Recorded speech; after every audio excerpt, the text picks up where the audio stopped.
Hello नमस्कार दोस्तों, स्वागत है आप सभी का आरबीएस यूके में। समय हो चुका है सुबह के ठीक 5:38 का और पहुंच चुके हैं नियमित स्थान पर। नियमित कार्य के लिए प्रयास है दोस्तों आप सभी को स्वस्थ रखने का। स्वस्थ रहेंगे मुहिम में एक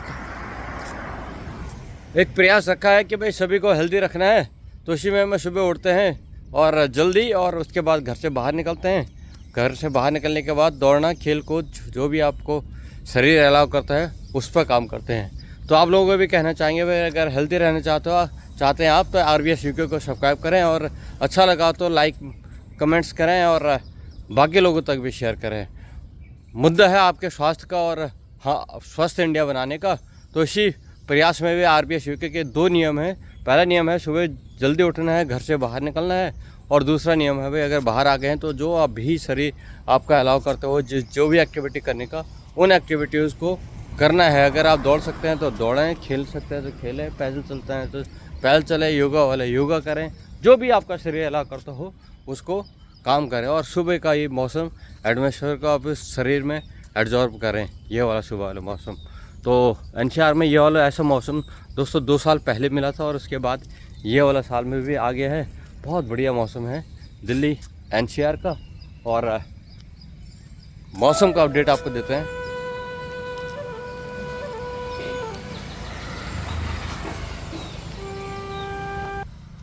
तो मौसम भी आज दिल्ली एनसीआर में मुझे लगता है हमारे नोएडा में वही कल की तरह ही रहेगा। हल्का तापमान 28-30 डिग्री टेम्परेचर लगभग रहेगा। और ये कोई ज़्यादा नहीं है। आमतौर पर मई में कह रहा हूँ मैं, मई में नहीं तो भाई 45 के आसपास पहुँच जाता है। तो उस हिसाब से बहुत अच्छा है। और मैं ज़्यादा देर नहीं करते हुए चलता हूँ अपने गंतव्य स्थान की ओर, क्योंकि कमांडर साहब ने आना नहीं है, उनसे बात हो गई है। तो मैं इस राउंड को भाई कर देता हूँ और आपको अपडेट करूंगा एक कहानी के साथ। तो बने रहें ब्लॉग में। तो दोस्तों हल्के फुल्के कदम धीरे धीरे शुरू हो गए। शरीर में क्या ना गए, अगर आपने एक बार शुरू कर दिया है तो फिर काम मांगता है आपका शरीर। अगर ज़्यादा देर होगी तो परेशान करना शुरू कर देता है। अगर आगे ज़्यादा दिन हो गए हैं नहीं दौड़े हुए तो यह है शरीर का आपको जगाने का प्रयास। तो इस प्रयास में भाई आ चुका हूँ, क्योंकि पीछे 1 महीना के नहीं दौड़े थे और ब्लॉग भी नहीं आए थे उसी दौरान। तो भाई ब्लॉग आप कंटिन्यूसली आए, ये प्रयास करते रहेंगे। और लगभग 200 मीटर की दूरी पूरी कर दी है। बने रहें आप भी। और आज आपको बहुत बढ़िया एक मैसेज मैंने पढ़ा था यूट्यूब पर, व्हाट्सएप पर एक मैसेज आया था, बहुत बढ़िया लगा था वो वाला मैसेज भाई। और उसको एक कहानी के रूप में भी हम क्रिएट कर सकते हैं। और वो है काल्पनिक ही होगी, कोई ऐसी बनाई हुई मुझे लग रहा है किसी का,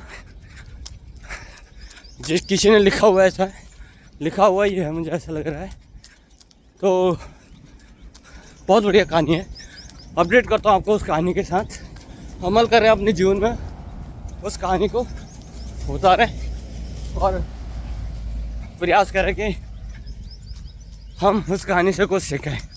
तो बने रहें भाई ब्लॉग में।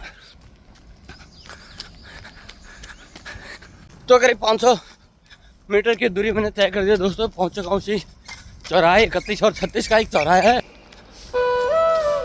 31 सेक्टर और 36 सेक्टर के चौराहे को, जो 31 और सेक्टर चौराहे को जो डिवाइड करता है चौराहे, उसके साथ से क्रॉस कर दिया है। करीब 500 मीटर की दूरी पे ही है जहाँ से हम शुरू करते हैं आगे के लिए। और सुबह का मौसम बहुत बढ़िया भाई। ऐसा मौसम 2 साल पहले मिला था कि आज ही मिला हुआ है। अभी आप मानोगे नहीं, टेम्परेचर 6 बजे हैं और लगभग 10-12 मिनट हैं 6 बजने में। लेकिन टेम्परेचर जो अभी है यहाँ का वो करीब 16-17 डिग्री सेल्सियस होगा। फ्री का एसी जैसे कह सकते हम, बिना लाइट बिजली का। बर्फबारी हुई है साथ पहाड़ों में, वो उड़ के आ रही है हवा के साथ।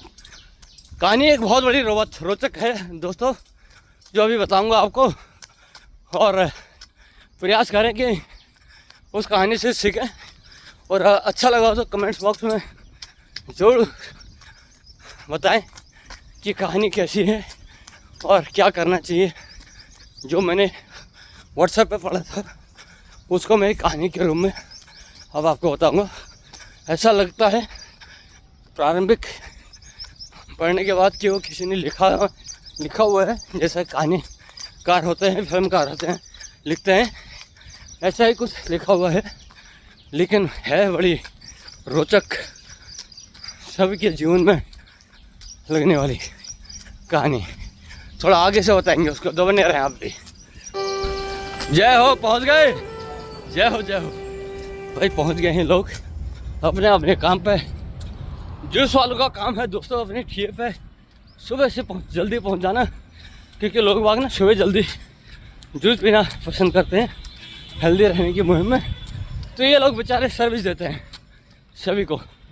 तो ये रात को ही या कल स्टॉक में रख लिया होगा मौसमी वगैरह, बेल जो है, अब उसको जो है ये उसको सर्विस में उतारेंगे और बांटेंगे सभी को अपनी अपनी सुविधा के अनुसार। ये जो आप पीछे देख रहे हैं यह है लॉजिक मॉल भूटानी सिटी सेंटर। अभी कोने से हूँ उसके लेफ्ट से, इसके सामने से जाऊँगा मैं फ्रंट से, उसके लिए क्रॉस कर लिया है मैंने, दिखाता आपको, अभी बने रहे अभी।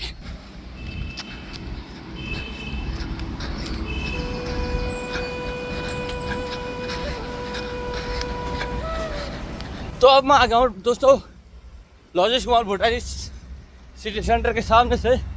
ये मैं आपको इसलिए दिखाता हूँ कि मेरे कई शौक है ना, जो गांव से है वो कहते हैं यार बड़ी बिल्डिंग अच्छी लगती हैं, पता नहीं क्या लगता है, उनको दिखाया करो। तो ये है भाई वो बड़ी बिल्डिंग, इसी में आपका मॉल, फैशन का और सिनेमा हॉल जिसे कहते हैं, सब इसी में है, मिलता है। मल्टीपल स्टोरी है, बहुत बढ़िया लगता है भाई। होटल भी है इसमें, logic city centre. Shahrukh Khan साहब आए थे इसका उद्घाटन के लिए, ये भी आपको बताते हैं। पहले लॉजिक मॉल कहते थे दोस्तों, अब भूटानी सिटी सेंटर हो गया। सिटी सेंटर कहते हैं, मेट्रो का एक पॉइंट है यहाँ पे, तो उसका नाम है logic mall, logic city centre. अब भूटानी सिटी सेंटर होगी, जो मेट्रो स्टेशन का नाम है।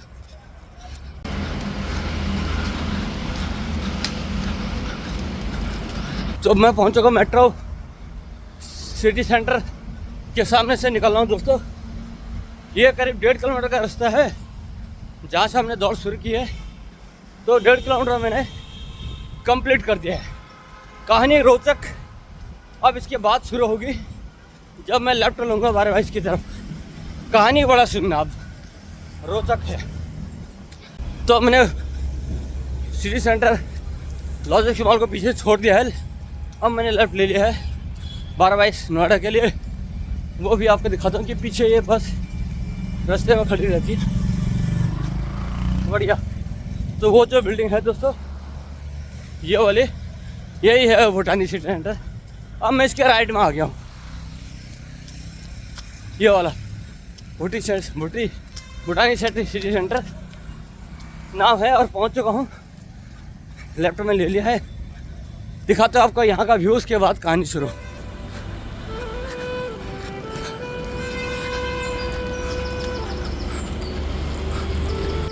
तो दोस्तों कहानी शुरू करते हैं, क्योंकि मैंने आपसे बोला है आपको एक कहानी है बहुत बढ़िया रोचक, और इस कहानी से हमें क्या सीख मिलती है कमेंट्स बॉक्स में आप जरूर बताएं। कहानी शुरू करने से पहले बता रहा हूँ, तो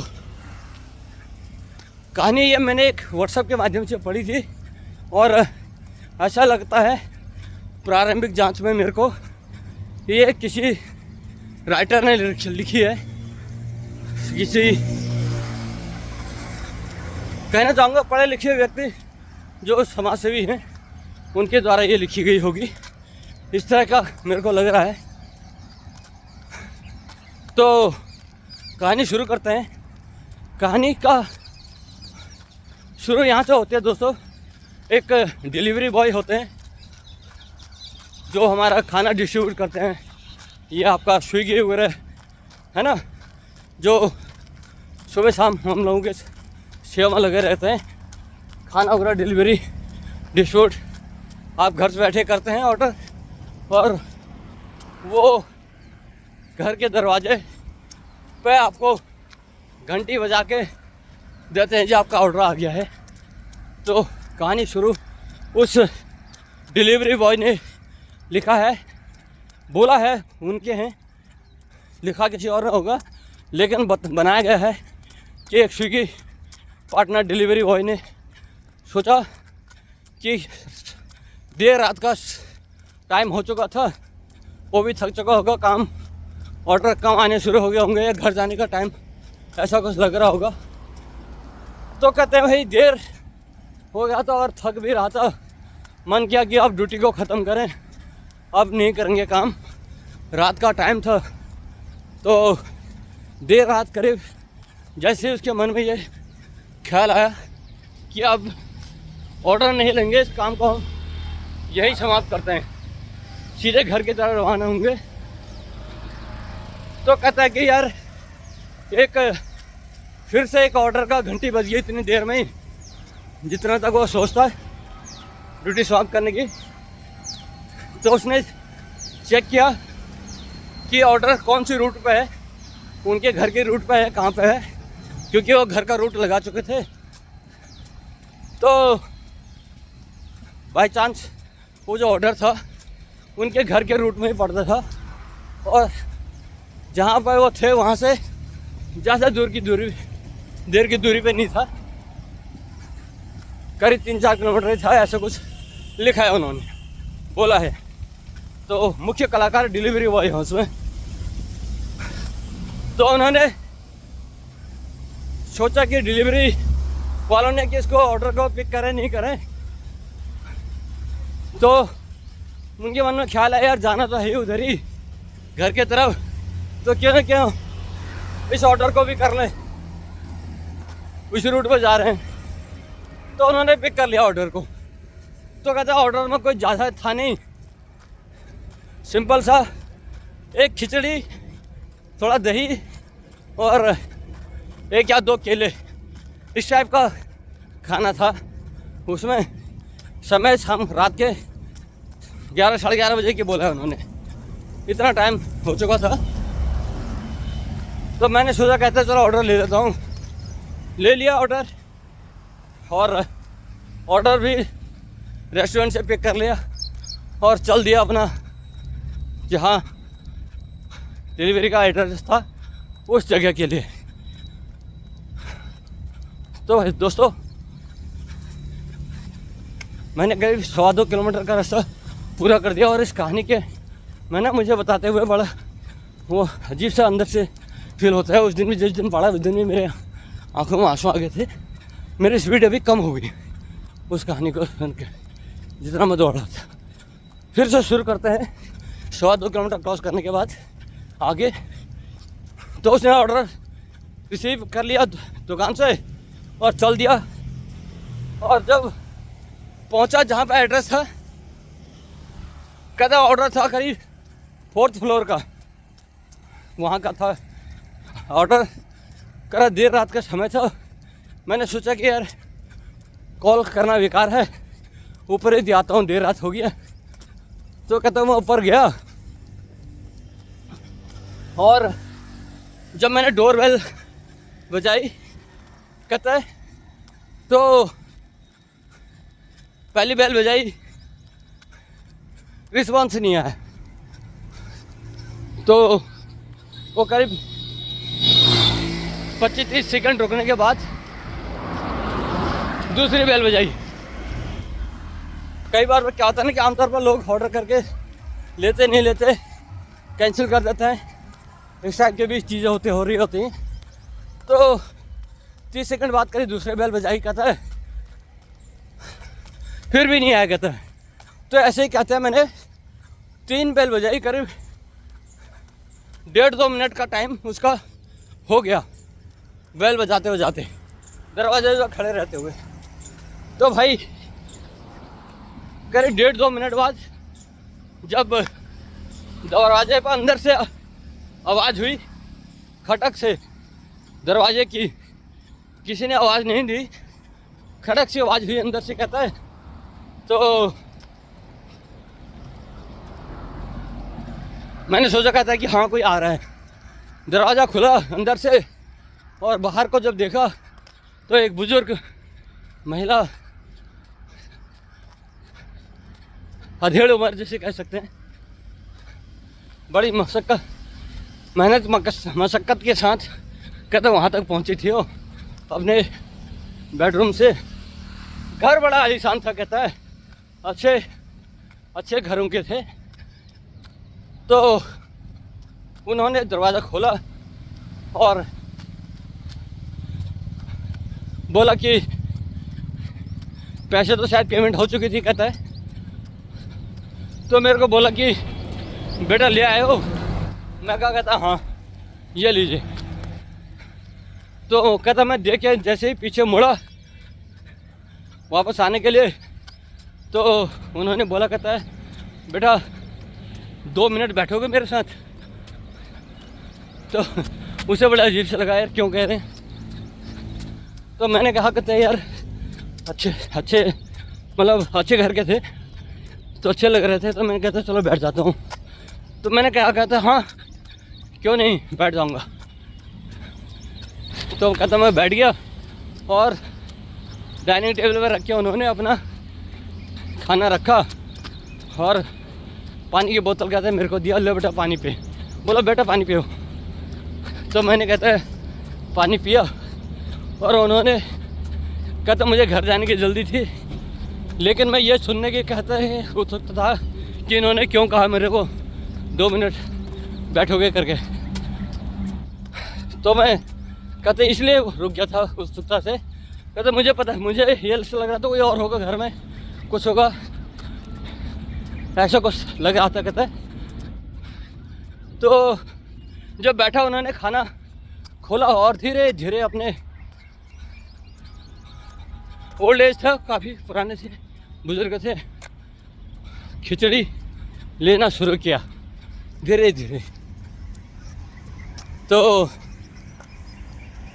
जब खिचड़ी खा रहे थे तो उन्होंने पूछा उनसे, डिलीवरी बॉय से महिला ने पूछा, बेटा पास घर कहाँ है? तो कहता बताया कि घर इधर है, जो भी लोकेशन होगी, तो घर जा रहा हूँ। तो उन्होंने बोला कि अच्छा बात है, घर जाओ, घर में तुम्हारा इंतजार कर रहा है कोई। तो बोला, कहता कि बेटा माँ कहाँ है, माँ बाप कहाँ हैं? तो बोला, कहते मैंने कि यार माँ है मेरी, वो गांव में है। तो महिला ने फिर से पूछा, माँ को फ़ोन करते हो? तो भाई कहते मेरे पाँव से ज़मीन खिसक गई जब उन्होंने एक सवाल किया, हिल गया। कहता कि मैं भी कई दिनों से ही यही सोच रहा था कि आज फ़ोन करूँगा माँ को, कल फ़ोन करूँगा। वो डिलीवरी बॉय बेचारा फंस जाता होगा डिलीवरी में, तो माँ का फ़ोन आज करूँगा कल करूँगा कहने में कहता टाइम लग गया और फ़ोन नहीं किया था। अब जब इन्होंने पूछा कि माँ का फ़ोन करते हो, इसके पाँव से ज़मीन खिसक गई कि यार मैंने तो माँ का फ़ोन ही नहीं किया, ये ऐसा क्यों पूछ रहे हैं, तो इसका कोई ना कोई मतलब है। तो मैं सबक आ गया और चुप रह गया।